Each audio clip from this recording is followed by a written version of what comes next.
आघाडीचे उपराष्ट्रपती पदाचे उमेदवार बी सुदर्शन रेड्डी यांनी घेतली उद्धव ठाकरे यांची भेट। उद्धव ठाकरेंकडून बी सुदर्शन रेड्डी यांना पाठिंबा जाहीर।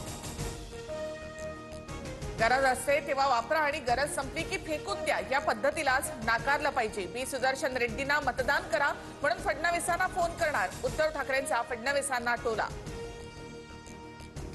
मी कधी रिटायर होण्याचं भाष्य केलं नाही, मी निवृत्त होणारही नाही आणि कुणाला सांगणारही नाही। 75 वर्षांनंतर निवृत्त होण्याच्या मुद्द्यावर मोहन भागवत यांचं मोठं विधान। 15व्या भारत जपान वार्षिक शिखर परिषदेसाठी पंतप्रधान मोदी जपानच्या दौऱ्यावर। 2 दिवसांच्या जपान दौऱ्यानंतर मोदी चीन दौऱ्यासाठी रवाना होणार।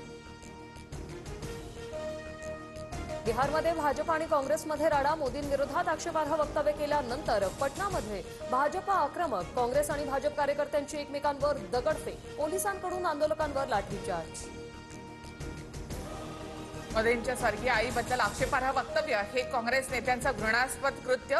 राहुल गांधींनी मोदींची आणि त्यांच्या स्वर्गीय आईची माफी मागावी। शिवराळ भाषा वापरणाऱ्यांचा गृहमंत्री अमित शहा यांच्याकडून निषेध।